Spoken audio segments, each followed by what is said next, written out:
ಹರಿ ಓಂ ವೀಕ್ಷಕರೇ, ಯಾರಿಗಿಲ್ಲ back muscles weak ಆಗಿರುತ್ತೆ, ಹಾಗೆ ಪದೇ ಪದೇ ಬ್ಯಾಕ್ ಪೇನ್ ಕಾಣಿಸ್ಕೊಳ್ತಾ ಇರುತ್ತೆ ಅಂತವರು ಈ 3 ಆಸನವನ್ನ ದಿನನಿತ್ಯ ಅಭ್ಯಾಸ ಮಾಡೋದ್ರಿಂದ ಬ್ಯಾಕ್ ಪೇನ್ ಕಡಿಮೆಯಾಗಿ ಬ್ಯಾಕ್ ಮಸಲ್ಸ್ ಅನ್ನ ಸ್ಟ್ರಾಂಗ್ ಮಾಡ್ಕೊಳ್ಳಿಕ್ಕೆ ಸಹಾಯವಾಗುತ್ತೆ. ಬನ್ನಿ ವೀಕ್ಷಕರೇ, ಇವತ್ತಿನ ಈ ವಿಡಿಯೋದಲ್ಲಿ ನಾವು 3 ಸರಳವಾದ ಆಸನವನ್ನ ಬೆನ್ನಿನ ನೋವಿಗೆ ಅಭ್ಯಾಸ ಮಾಡೋಣ. ಬನ್ನಿ ಈಗ ಮೊದಲನೇ ಆಸನವನ್ನ ಅಭ್ಯಾಸ ಮಾಡೋಣ. ಮೊದಲನೇ ಆಸನವನ್ನ ಅಭ್ಯಾಸ ಮಾಡೋದಕ್ಕಿಂತ ಮೊದಲು ಯಾರೆಲ್ಲ ನನ್ನ ಚಾನಲ್ ನ ನೋಡ್ತಾ ಇದ್ದೀರೋ, ಹೊಸಬ್ರು ನೋಡ್ತಾ ಇದ್ದೀರೋ ಅವರೆಲ್ಲ ಸಬ್ಸ್ಕ್ರೈಬ್ ಮಾಡ್ಕೊಳ್ಳಿ, ಹಾಗೆ ಬದಿಯಲ್ಲಿ ಕಾಣಿಸ್ತಿರುವಂತಹ ಬೆಲ್ ಬಟನ್ ನ ಪ್ರೆಸ್ ಮಾಡಿ. ಇದರಿಂದ ನಾನು ಮುಂದಿನ ದಿನಗಳಲ್ಲಿ ಹಾಕುವಂತ ವಿಡಿಯೋಗಳನ್ನ ನೀವು ನೋಟಿಫಿಕೇಶನ್ ಮುಖಾಂತರ ತಿಳ್ಕೊಳ್ಬಹುದು. ಬನ್ನಿ ವೀಕ್ಷಕರೇ, ಈಗ ಬ್ಯಾಕ್ ಪೇನ್ ಅನ್ನ ರಿಲೀಫ್ ಮಾಡಿಕೊಳ್ಳಲು ಸಹಾಯ ಮಾಡುವಂತ ಮೊದಲನೇ ಆಸನವನ್ನ ಅಭ್ಯಾಸ ಮಾಡೋಣ.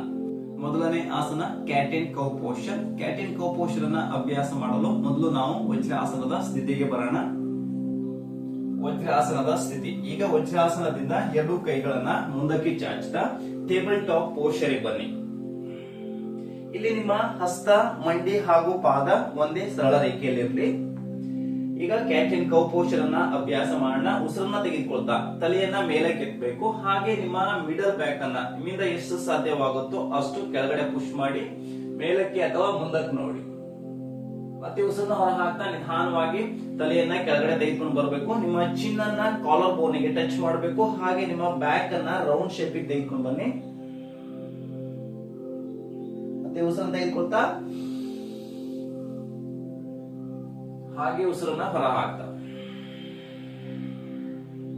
ಈ ರೀತಿಯಾಗಿ ನೀವು 10 to 15 ಟೈಮ್ಸ್ ಅಭ್ಯಾಸ ಮಾಡಿ. ಈ ರೀತಿಯಾಗಿ ಕ್ಯಾಟ್ ಅಂಡ್ ಕೌ ಪೋಸ್ಚರ್ ಅನ್ನ ದಿನನಿತ್ಯ ಅಭ್ಯಾಸ ಮಾಡೋದ್ರಿಂದ ವೀಕ್ ಮಸಲ್ಸ್ ಸ್ಟ್ರಾಂಗ್ ಆಗುತ್ತೆ, ಹಾಗೆ ಬ್ಯಾಕ್ ಪೇನ್ ಕಡಿಮೆ ಮಾಡಿಕೊಳ್ಳಲು ಸಹಾಯವಾಗುತ್ತೆ. 10 to 15 ಟೈಮ್ಸ್ ಆದ ನಂತರ ಮತ್ತೆ ನಿಧಾನವಾಗಿ ಮಧ್ಯಕ್ಕೆ ಬಂದು ಹಾಗೆ ವಜ್ರಾಸನದ ಸ್ಥಿತಿಗೆ ಬನ್ನಿ. ಇದು ಮೊದಲನೇ ಆಸನ. ಈಗ ಎರಡನೇ ಆಸನವನ್ನ ಅಭ್ಯಾಸ ಮಾಡೋಣ. ಎರಡನೇ ಆಸನ ಅರ್ಧ ಮತ್ಸ್ಯೇಂದ್ರಾಸನ. ಅರ್ಧ ಮತ್ಸ್ಯೇಂದ್ರಾಸನವನ್ನ ಅಭ್ಯಾಸ ಮಾಡಲು 2 ಕಾಲುಗಳನ್ನ ಮುಂದಕ್ಕೆ ಚಾಚ್ತಾ ದಂಡಾಸನದ ಸ್ಥಿತಿಗೆ ಬನ್ನಿ. ಇದು ದಂಡಾಸನದ ಸ್ಥಿತಿ. ಈಗ ಅರ್ಧ ಮತ್ಸ್ಯೇಂದ್ರಾಸನವನ್ನ ಅಭ್ಯಾಸ ಮಾಡೋಣ. ಅರ್ಧ ಮತ್ಸ್ಯೇಂದ್ರಾಸನವನ್ನ ಅಭ್ಯಾಸ ಮಾಡಲು ನಿಮ್ಮ ಬಲಮಂಡಿಯನ್ನ ಮಡಚಿಕೊಳ್ಬೇಕು, ಹಾಗೆ ನಿಮ್ಮ ಎಡ ಪಾದವನ್ನ ಬಲಗಾಲಿನ ಒಳಗಡೆಯಿಂದ ಬಲ ಪೃಷ್ಠದ ಹೊರಗಡೆ ಈ ರೀತಿಯಾಗಿರ್ಬೇಕು, ಹಾಗೆ ಬಲ ಪಾದ ಎಡಮಂಡಿಯ ಹೊರಗಡೆ ಈ ರೀತಿಯಾಗಿ ಇಟ್ಕೊಳ್ಳಿ.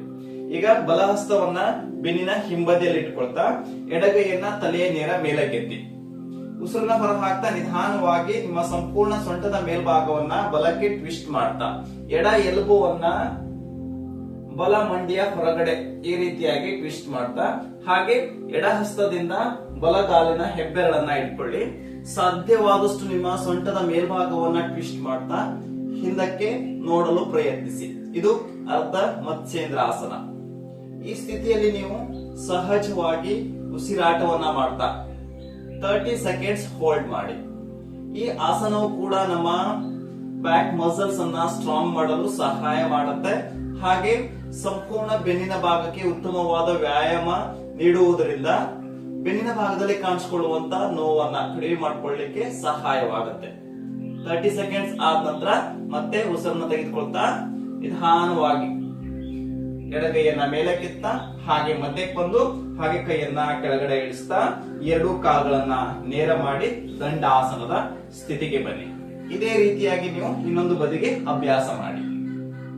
ಈಗ ಮೂರನೇ ಆಸನವನ್ನ ಅಭ್ಯಾಸ ಮಾಡೋಣ. ಮೂರನೇ ಆಸನ ಧನುರಾಸನ. ಧನುರಾಸನವನ್ನ ಅಭ್ಯಾಸ ಮಾಡಲು ಹೊಟ್ಟೆ ಮೇಲೆ ಮಲಗಿಕೊಳ್ಳುವಂತ ಸ್ಥಿತಿಗೆ ಬನ್ನಿ. ಹೊಟ್ಟೆ ಮೇಲೆ ಮಲಗಿಕೊಳ್ಳುವಂತ ಸ್ಥಿತಿ. ಈಗ ಧನುರಾಸನವನ್ನ ಅಭ್ಯಾಸ ಮಾಡೋಣ. 2 ಮಂಡಿಯನ್ನ ಮಡಚಿಕೊಳ್ತಾ ಹಾಗೆ ನಿಮ್ಮ 2 ಹಸ್ತದಿಂದ ನಿಮ್ಮ ಕಾಲಿನ ಎಂಕಲ್ ಜಾಯಿಂಟ್ ಅನ್ನ ಇಟ್ಕೊಳ್ಳಿ.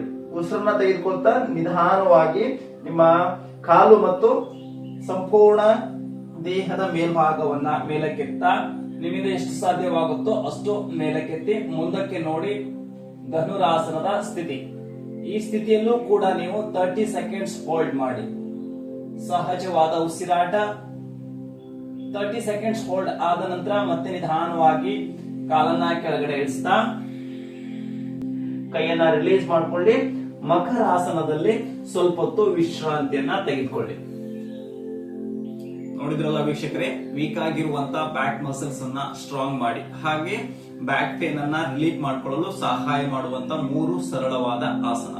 ಈ 3 ಆಸನವನ್ನ ದಿನನಿತ್ಯ ಅಭ್ಯಾಸ ಮಾಡ್ತಾ ನಿಮಗಿರುವಂತ ಬ್ಯಾಕ್ ಪೇನ್ ಸಮಸ್ಯೆಯನ್ನ ನಿವಾರಣೆ ಮಾಡಿಕೊಳ್ಳಿ ಅಂತ ಹೇಳ್ತಾ ಇವತ್ತಿನ ಈ ವಿಡಿಯೋವನ್ನ ಮುಗಿಸ್ತಾ ಇದ್ದೀನಿ. ಈ ವಿಡಿಯೋ ನಿಮ್ಗೆ ಇಷ್ಟ ಆಗಿದ್ರೆ ಲೈಕ್ ಮಾಡಿ, ಶೇರ್ ಮಾಡಿ, ಹಾಗೆ ನನ್ನ ಚಾನಲ್ ನ ನೋಡ್ತಾ ಇದ್ರೆ ಸಬ್ಸ್ಕ್ರೈಬ್ ಮಾಡ್ಕೊಳ್ಳಿ.